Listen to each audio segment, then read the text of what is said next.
Unknown soldiers, soldiers that have lost their life, that's where they're buried. Nobody knows who they are. Fly in and out of Washington, D.C., just how massive that is. Not all of them out there, just a few of them. This nation has made. Tomb of the Unknown Soldier. And going to the Tomb of the Unknowns and those remains there are representative of all who have died in our wars. And as Joe Biden pass these markers, they have to have solemn remembrances of all. And as we were saying, George, they've been so involved with the military over the years. But it is the most profound thing Joe Biden will do is if he has to send young men and women into war. And that tomb and those soldiers standing there and that 21 gun salute are reminders of the seriousness of that, of the seriousness of the decisions any president makes. And this is what they think about or should think about when they're sending young men and women to war. Just how profound that is, George. It hits close to home for Joe Biden, for President Joe Biden. Of course, as we've discussed, his son Beau did serve in Iraq. Stephanie Ramos, you covered him there. That's right, George. I cannot help but think of Beau Biden today, President Biden's eldest son, who died in 2015 at the age of 46 years old. He was a politician and a lawyer in the Army National Guard. And I remember meeting him in 2009 when we were both deployed to Baghdad, Iraq, and he was so kind, so compassionate, and he didn't expand too much on his own political aspirations. But when I asked him about his father possibly running again for president, he said we would have to wait and see, but not to speak so fondly of Joe Biden. He says his father loves his family immensely, and his earlier this week when we heard from President Biden at that Army National Guard in Delaware, named after Beau Biden, he said he's swearing in Beau Biden as the 46th president of the United States. So a very emotional moment for President Biden as he reflects and remembers his late son, but also reflects the new role as commander-in-chief. We saw that emotion yesterday for the new president when he was saying goodbye to his home state of Delaware, remembering his son Beau, saying he always believed that he was the one who would be president, and meant that Biden who would become president of the United States. David Remnick, editor of the New Yorker, is with us as well on the phone as we're watching this motorcade go on. David, I've been reading you for the last 4 years about Donald Trump, maybe 5 years about Donald Trump, sounding the alarms you thought for our country. Your thoughts as you watched Joe Biden give his inaugural address? Well, the initial feeling is one of immense relief. Largely because Donald Trump, who is, I think, easily the worst president we've ever had, the most malevolent. Exactly. I tell everybody that. Seemed intent on. Know some idiots out there who voted for him. On his own country is gone, and that power will leech away from him more quickly. And these same idiots say they were idiots for voting for Joe. I don't think so. Is what he aroused. What the terribly dangerous current of this is one election I didn't vote in, but I knew Joe was going to win it. Toward the rule of law, so I was rooting for him. Aroused in this country, and over 70 million people voted for him. How will they face the future? And if I would have voted, I would have voted for Joe. So that would still made Joe win. How regard Joe Biden?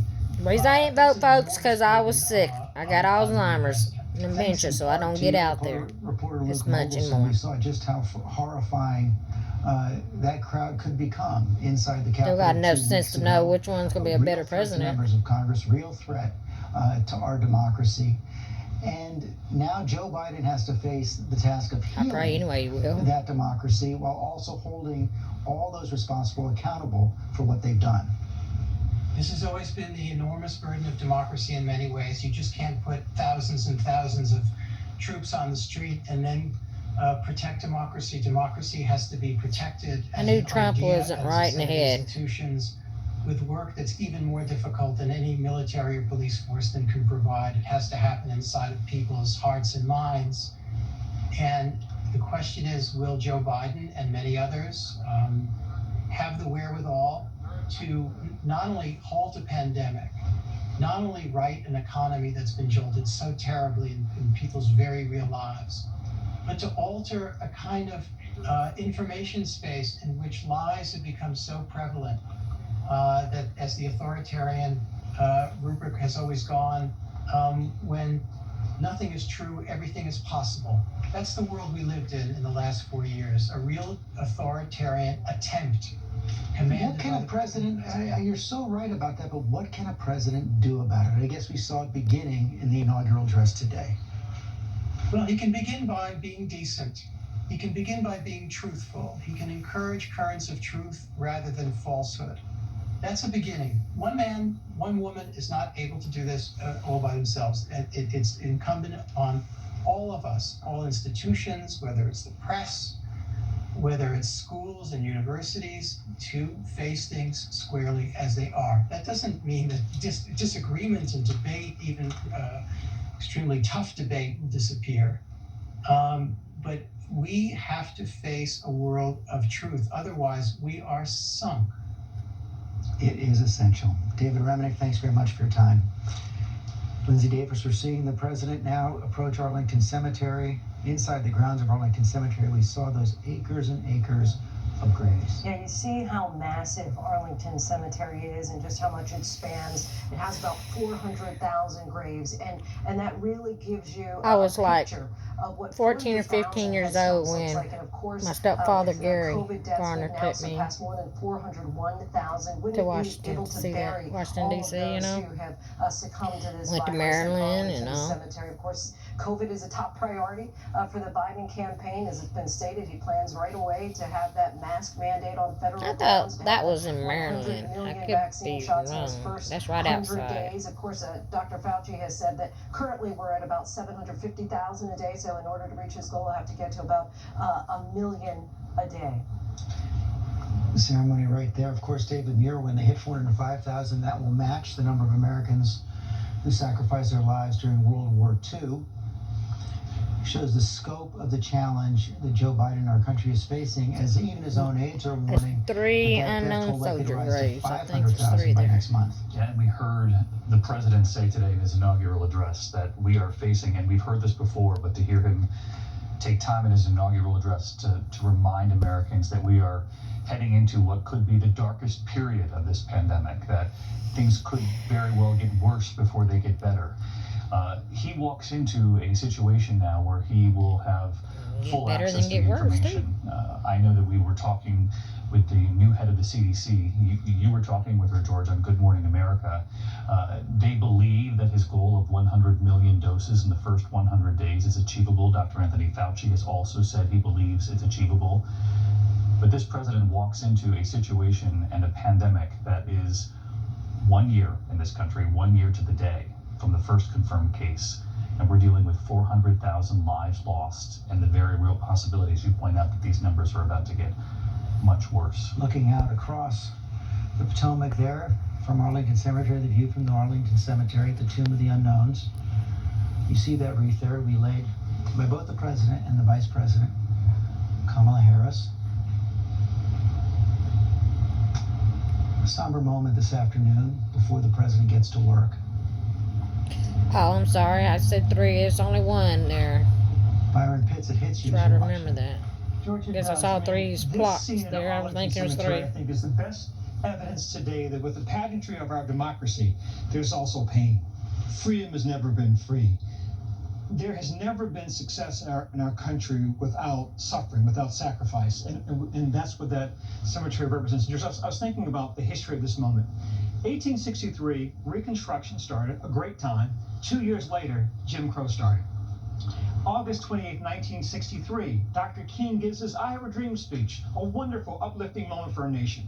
Less than 3 weeks later, a bombing at a Birmingham church killed 4 little girls. So Arlington reminds us, our history reminds us that yes, we make progress and we should celebrate these moments, but there will be difficult days ahead. And perhaps the Joe Biden that we heard today who spoke of scripture and inspired us in a sort of preacher kind of way, that when called upon in the seasons to come, he can muster the words to help us get through those moments as they come. And there is a portrait of unity as well. 3 former presidents, 3 former first ladies, 2 Democrats and a Republican joining with the new president, Joe Biden, at Arlington Cemetery.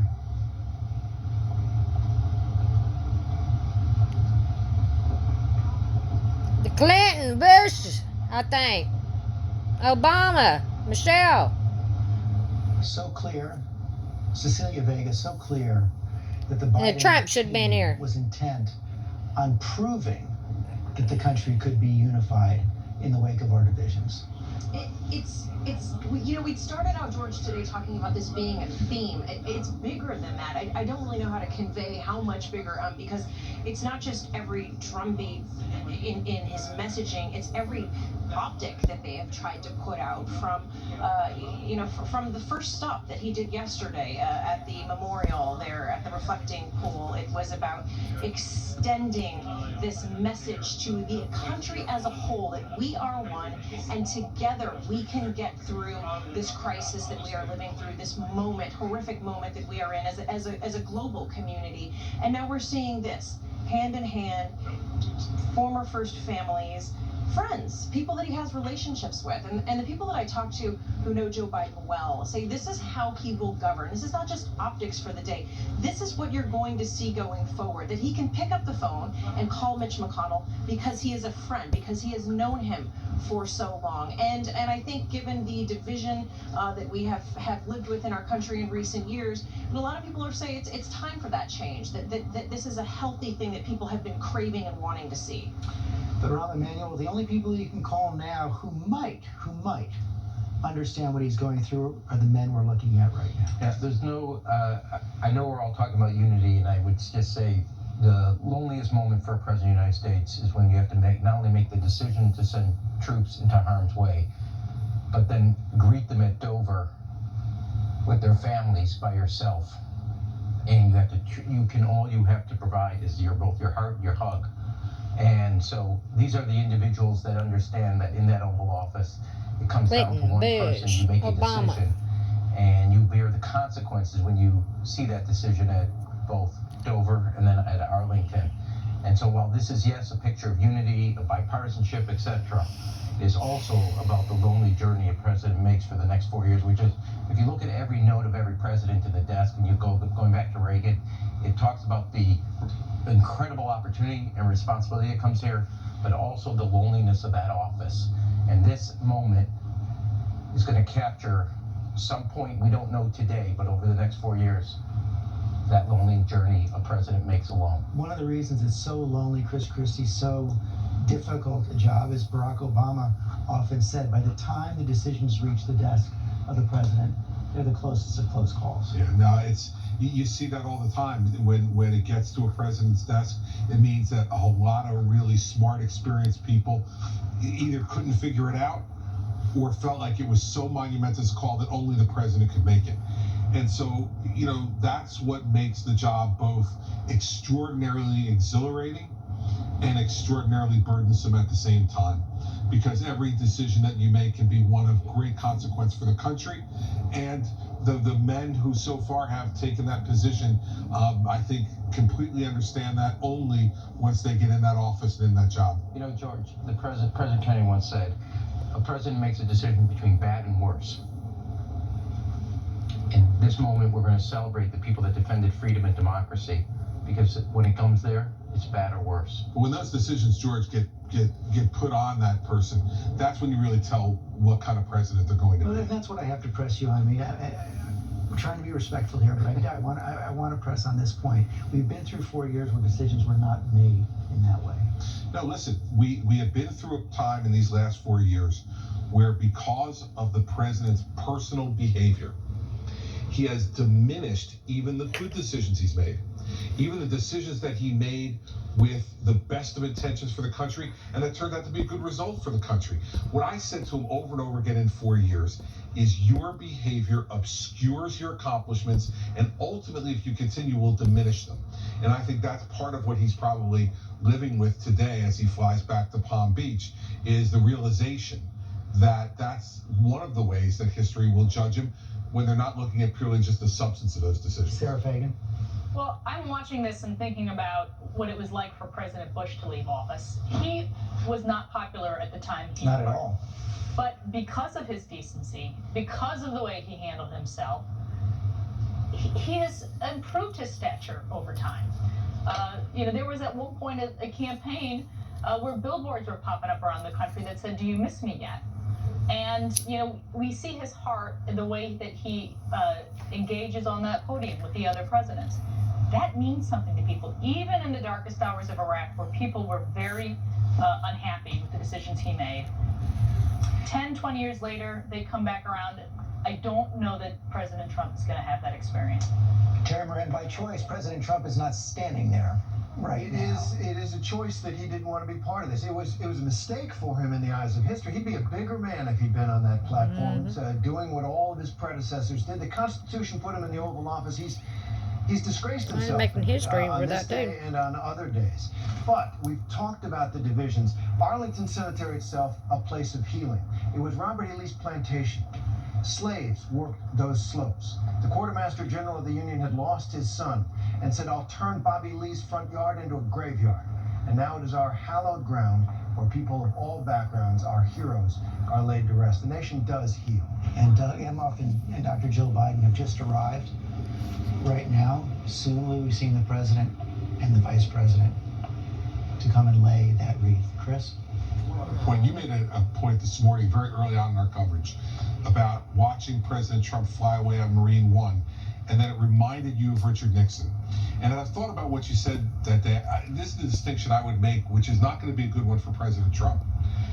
When Richard Nixon got on that helicopter, having been disgraced and being the only person ever resigned, he left to give space to Gerald Ford for that swearing-in ceremony, to not have him standing there.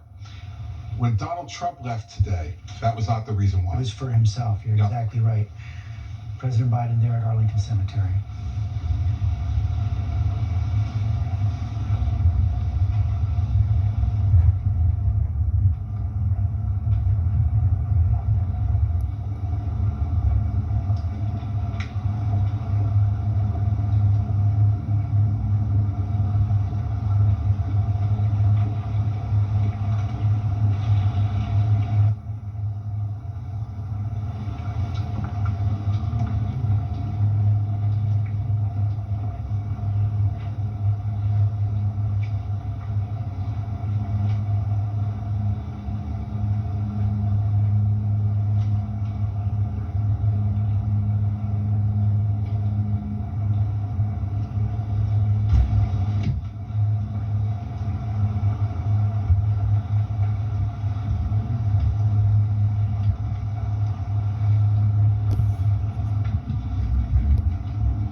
wraps up for me.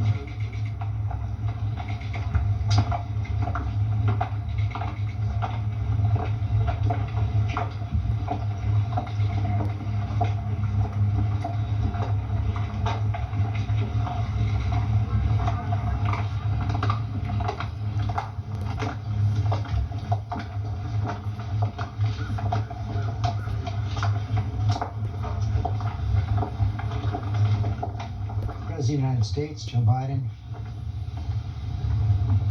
several of his predecessors as well, Presidents Obama, Clinton, and Bush, all paying their respects to the Tomb of the Unknown at Arlington Cemetery on this day of his inauguration.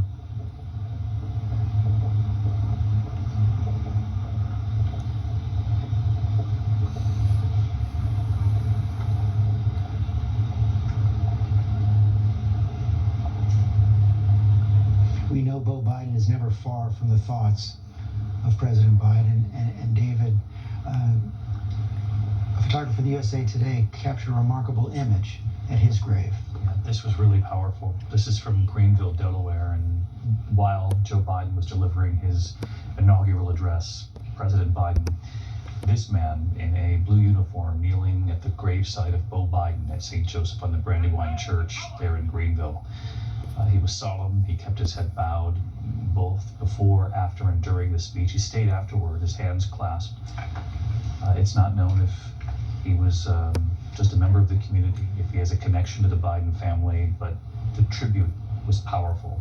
And when the president sees that image, there's no question the family will be moved by that. A reporter who saw this from a distance didn't approach him out of respect, but it will move not only the president, but the First Lady.